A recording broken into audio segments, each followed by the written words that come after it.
pada saat membuat kesepakatan ngajak bicara. Yep. Giliran pelaksanaan karena ada undang-undang baru muncul, nggak ngajak bicara diberlakukan. Nggak ngomong setelah serikatnya tahu, coba ditanyakan. Tuh. Setelah ketemu ngaku, tetapi mempertahankan seolah ya tetap akan menerapkan ciker. Ini kan kebangetan.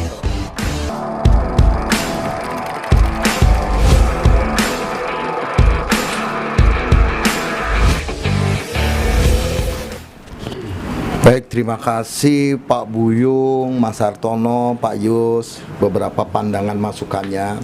Teman-teman sekalian tadi sudah dengar, saya ingin sampaikan sebagai Ketua Umum kaitannya dengan closing statement di forum diskusi santai ini.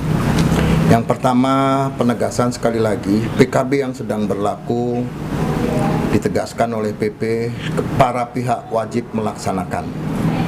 Penekanan tegas jelas ya, PKB yang sedang berlaku para pihak wajib melaksanakan. Yang kedua, bagaimana kalau PKB-nya habis?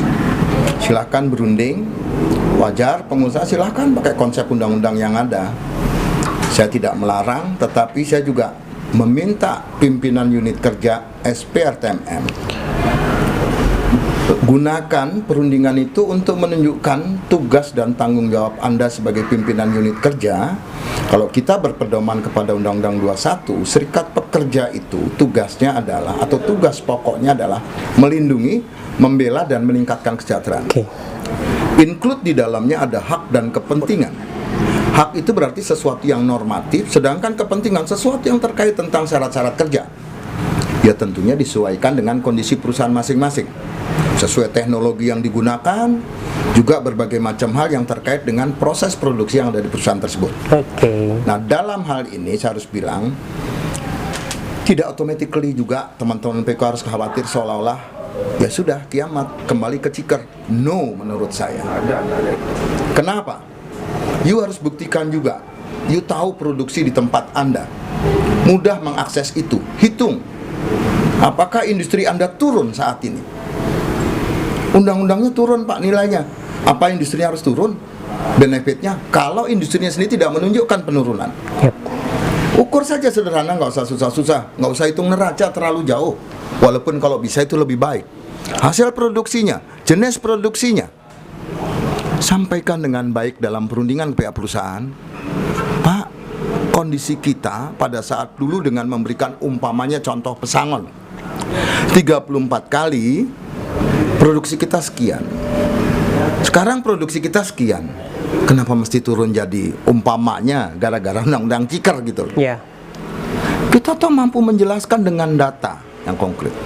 Yang kedua, ini pesan moral untuk para pihak bahwa tadi sudah disampaikan berulang kali, PKB itu adalah itikat baik para pihak untuk membuat agreement dalam rangka mengatur syarat-syarat kerja antara hak dan kewajiban pengusaha dan hak kewajibannya pekerja demi mensukseskan yang namanya produktivitas.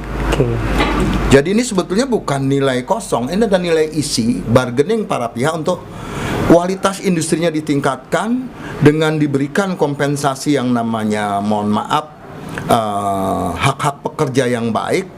Tentunya pekerja juga harus berkontribusi bekerja dengan baik agar perusahaan survive. Jadi saya ingin katakan, harga yang dibayar oleh pengusaha itu sebetulnya juga sebaliknya akan dibayar oleh buruh dalam bentuk kinerja yang layak, yang tersistem, yang layak. Yang inilah di sini kemitraan dalam membangun kelas perusahaan, kemajuan perusahaan, pertumbuhan perusahaan yang memang harus dibagi secara baik. Jadi jangan hanya berpikir wah sekarang pesangonnya turun, pakai turun. Itu pemikiran jadul. Jadi saya minta juga pada pengusaha, ayo duduk fairness, kita harus berkompetisi secara sehat. Kalau Anda mau perusahaan Anda maju, ya kasih peluang pekerjanya untuk mendapatkan benefit yang baik.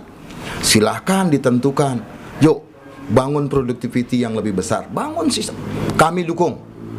Tapi tolong yang sudah didapat oleh pekerja sebaiknya tidak diturunkan.